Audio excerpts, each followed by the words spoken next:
بسم اللہ الرحمن الرحیم۔ السلام علیکم ورحمۃ اللہ وبرکاتہ۔ پیش خدمت ہے کہانی ایک عورت اور 5 عاشق۔ آئیے پیش کرتے ہیں ایک ایسی کہانی جو آپ کو سوچنے پر مجبور کر دے۔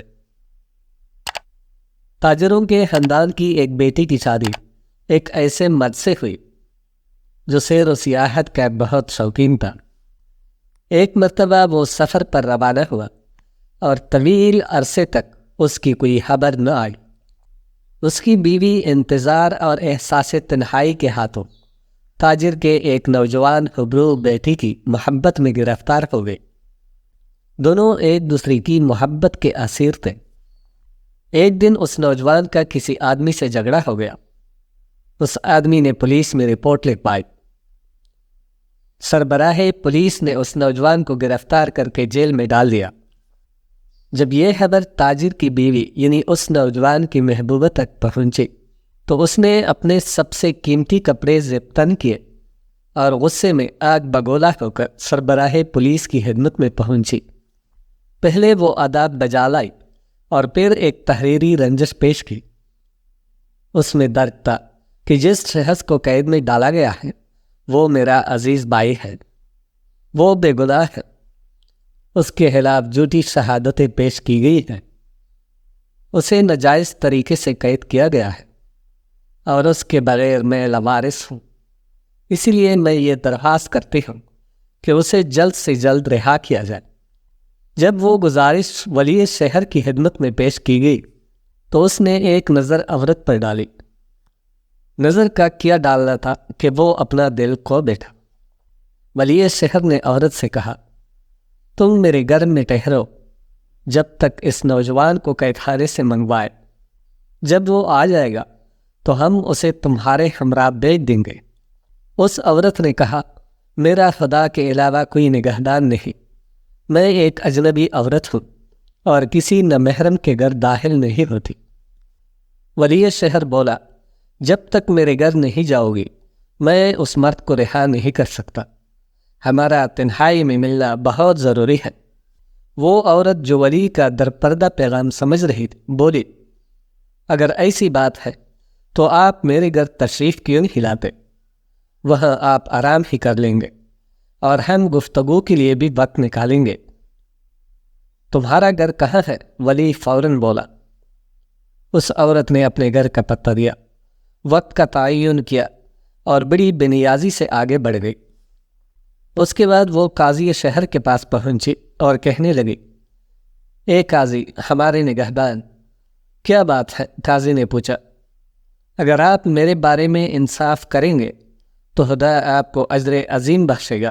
وہ بولی، تمہارے ساتھ کس نے ناانصافی کی ہے؟ قاضی بولا، میرا ایک بھائی ہے جو معصوم ہے، اسے ولی شہر نے سربراہ پولیس کے کہنے پر جیل میں ڈال دیا ہے، اس کے خلاف جھوٹی شہادتیں پیش کی گئی ہیں۔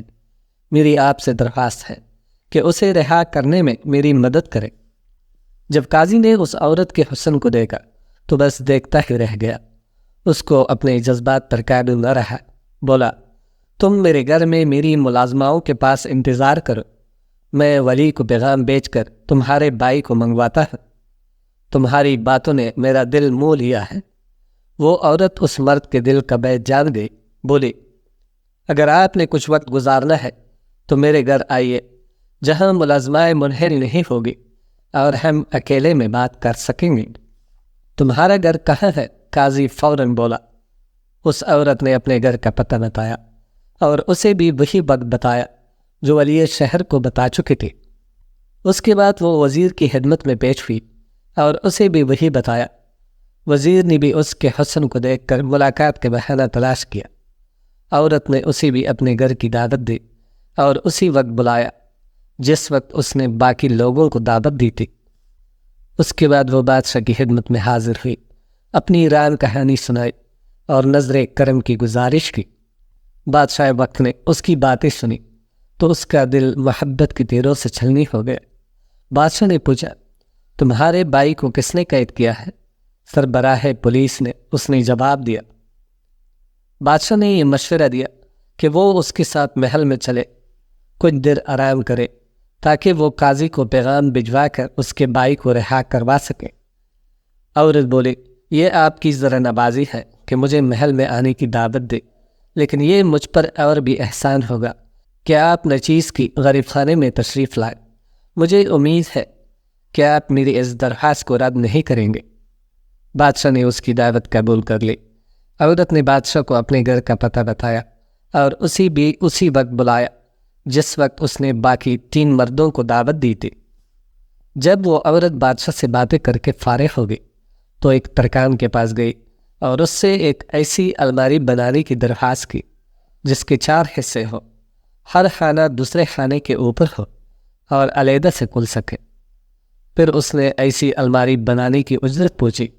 ترکان بولا، ویسے تو اس کی مزدوری 4 گنا ہے، لیکن میں تم سے اتنا متاثر ہوا، اگر تم مجھ پر مہربان ہو جاؤ تو میں یہ الماری بطور ہدیہ پیش کر دوں گا۔ عورت نے حامی بھر لی اور بولی، لیکن 4 کے بجائے 5 خانے بنانا، اور اسے خاص اس دن آنے کو کہا جس دن سب مہمانوں نے آنا تھا۔ ترکان نے اسے روکنے کو کہا اور تھوڑی ہی دیر میں الماری تیار کر دی۔ عورت اسے لے کر گھر چلی گئی اور ترکان کو بھی اسی دن اسی وقت کی دعوت دی گئی۔ گھر پہنچ کر عورت نے چند کپڑے نکالے اور انہیں مختلف رنگوں میں رنگوا کر سنبھال کر رکھ دیا۔ اس کے بعد اس نے دعوت کے لیے شراب، پھولوں، پلو اور عطر کا انتظام کرنا شروع کر دیا۔ جس دن سب مہمانوں نے آنا تھا، اس عورت نے اپنے قیمتی کپڑے زپ تن کیے، عطر لگایا، گھر میں عمدہ قالین بچھائے اور سب مہمانوں کی آمد کا انتظار کرنے لگی۔ اتفاق سے سب سے پہلے قاضی نمودار ہوا اور اس نے اسے بڑے احترام سے خوشامدید کہا، قدم بوسی کے لیے رکی اور اسے ہاتھ سے پکڑ کر صوفے پر بٹھا دیا۔ وہ اس کے پہلو میں لیٹ کر اٹکیلیاں کرنے لگے۔ پھر بولی، آپ اپنے کپڑے اور پگڑی اتار کر سکون سے بیٹھیے، میں آپ کے لیے کچھ کھانے پینے کا انتظام کرتی ہوں، اور اسے رنگین کپڑے دے دیے۔ قاضی نے ابھی عورت کے دیے ہوئے رنگین کپڑے پہنے ہی تھے کہ کسی نے دروازے پر دستک دی۔ قاضی نے پوچھا، دروازے پر کون ہے؟ میرا شوہر، عورت بولی۔ قاضی کے ہاتھ پاؤں پھول گئے۔ میں کہاں جاؤں اور کیا کروں؟ قاضی بولا۔ فکر نہ کرو، عورت بولی، میں تمہیں اس الماری میں چھپا دوں گی، جو مناسب سمجھو کرو۔ قاضی بکلایا ہوا تھا۔ عورت نے قاضی کا ہاتھ پکڑا، اسے الماری کے سب سے نچلے خانے میں دھکیلا اور قید کر دیا۔ پھر وہ دروازے تک گئی تو دیکھا کہ ولی شہر تھا۔ وہ قدم بوسی کے لیے جھکی اور اسے بڑے پریم سے اندر لے آئی۔ پھر وہ اس کے قریب بیٹھ کر بولے، حضور والا، اسے اپنا ہی گھر سمجھیے اور بڑے سکون سے سارا دن یہاں پر گزاریے۔ میں آپ کی خدمت کے لیے حاضر ہوں۔ میں آپ کو یہ رنگین کپڑے دیتی ہوں تاکہ آپ آرام کر سکیں۔ یہ لباس شب خوابی ہے۔ کپڑے تبدیل کرنے کے بعد وہ راز و نیاز میں مصروف ہو گئے۔ جب ولی نے قربتوں کی لو بڑھانا چاہے تو عورت بولی، اگر آپ میرے بھائی کی رہائی کے احکام مجھے لکھ دیں تو میرے دل کو سکون ہو اور میں آپ کی صحبت سے زیادہ محظوظ ہو سکوں۔ ولی نے قلم اٹھایا اور جیل کے افسر کے نام پیغام لکھا، جون ہی یہ پیغام آپ تک پہنچے، اس شخص کو رہا کر دیا جائے جس کو یہ لینے آئی ہے۔ عورت نے وہ رکا سنبھال کر رکھ لیا اور اس کی آغوش میں دوبارہ سمٹ آئی۔ ولی ابھی اپنی تشنگیوں کے بارے میں سوچ ہی رہا تھا کہ کسی نے دروازے پر دستک دی۔ اس نے پوچھا، یہ کون ہے؟ عورت بولی، میرا شوہر۔ میں کیا کروں؟ اس نے بکلا کر پوچھا۔ آپ اس الماری میں چھپ جائے، میں اس سے نپٹ کر لوٹتی ہوں۔ اس نے ولی کو الماری کے دوسرے خانے میں بند کر دیا اور دروازہ کھولنے لگی۔ دروازے پر وزیر تھا، وہ اسے پیار سے اندر لائے، اس کی تعریفی کی، اس کی بھی کپڑے بدلوائے، اور ابھی خاموش ہونے والے تھے کہ کسی نے پیر سے دستک دی۔ وزیر گھبرا گیا۔ اس نے بھی الماری کے تیسرے خانے میں وزیر کو بند کر دیا اور دروازہ کھولنے چلی گئی۔ اس دفعہ بادشاہ سلامت تھے۔ وہ بادشاہ کی قدم بوسی کے لیے جھکی اور اس کا ہاتھ پکڑ کر اس کو اندر لے آئے۔ اس نے بادشاہ کو خصوصی جگہ پر بٹھایا اور بولنے لگی، میری کتنی خوش قسمتی ہے کہ آپ نے میری کٹھیا کو رونق بخشی۔ آپ سکون سے کچھ وقت گزارے۔ میں نے ہلکے پھلکے کپڑے بنوائے ہیں، انہیں پہن کر دیکھیے۔ اس نے بادشاہ کے قیمتی کپڑے اتروا کر سادہ رنگین کپڑے پہننے کو دیے۔ وہ عورت ابھی بادشاہ سے گفتگو کر ہی رہی تھی کہ دروازہ کھٹکھٹانے کی آواز آئی۔ بادشاہ نے پوچھا، یہ کون ہے؟ میرا شوہر، عورت بولی۔ بادشاہ غصے میں آ گیا۔ اس سے کہو اپنی مرضی سے چلا جائے، ورنہ اسے طاقت سے واپس بھیج دیا جائے گا۔ عورت بولی، فکر کی بات نہیں، میں اسے پیار سے واپس بھیج دوں گی، آپ ذرا آرام کر لیں۔ اس نے بادشاہ کا ہاتھ پکڑا، اسے چوتھے خانے میں بند کیا اور واپس آنے کا وعدہ کر کے دروازے کی طرف چل دی۔ دروازہ کھلا تو ترکان کھڑا تھا۔ اس نے جھک کر عورت کو سلام کیا۔ عورت نے قدرے ناراضگی سے کہا، تم نے الماری ٹھیک نہیں بنائی، اس میں کیا خرابی ہے؟ ترکان نے معذرت کے انداز میں پوچھا۔ اس کا 5واں خانہ چھوٹا ہے، تم خود گھس کر دیکھ لو۔ وہ معائنے کے لیے اندر داخل ہوا تو عورت نے اس خانے کو بھی بند کر دیا۔ وہ ہتھ لے کر سیدھی جیل گئی، پیغام دیا اور اپنے عاشق کو رہا کرا کے لے آئی۔ اس عورت نے اپنے عاشق کو ساری کہانی سنائی۔ وہ بولا، اب ہمیں کیا کرنا چاہیے؟ وہ بولے، اس واقعے کے بعد ہم اس شہر میں نہیں ٹھہر سکتے۔ چنانچہ اپنا سامان اونٹوں پر لاد کر وہ دوسرے شہر روانہ ہو گئے۔ وہ 5 مرد جو اس الماری کے 5 خانوں میں قید تھے، ایک عجیب عذاب سے گزر رہے تھے۔ نہ کھانے کو کچھ اور نہ پینے کو کچھ، پیشاب کو روکنے کی تکلیف ان پر الگ۔ آہر ترکان کے صبر کا پیمانہ لبریز ہو گیا اور اس کا پیشاب خطا ہو گیا۔ اس کے بعد سلسلہ جاری ہو گیا۔ بادشاہ نے وزیر کے سر پر، وزیر نے ولی کے سر پر، ولی نے قاضی کے سر پر پیشاب کر دیا۔ قاضی چیخ اٹھا، اس بے غیرتی اور بے حیائی کی حد ہو گئی، کیا یہ قید کافی نہیں تھی جو پیشاب سے بھی ذلیل کرنا تھا؟ ولی نے اس کی آواز پہچانتے ہوئے کہا، خدا تمہارا اجر زیادہ کرے گا۔ اس کے بعد ولی نے شکایت کی تو وزیر بولا، اللہ تمہیں اس کا اجر دے گا۔ جب وزیر نے وویلا مچانا شروع کیا تو بادشاہ نے اس کی آواز پہچان لی، لیکن اپنی عزت کا خیال رکھتے ہوئے خاموش رہا۔ اچانک وزیر بولا، خدا اس عورت پر لعنت بھیجے، اس نے بادشاہ کے علاوہ شہر کے سب افسران کو اس مصیبت میں ڈالا ہے۔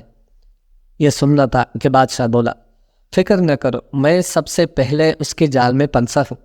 یہ سنتے ہی ترکان بولا، میں نے تو اس کے لیے یہ الماری بنائی تھی اور میں ہی اس میں قید ہوں۔ اس کے بعد وہ سب ایک دوسرے سے باتیں کرنے لگے۔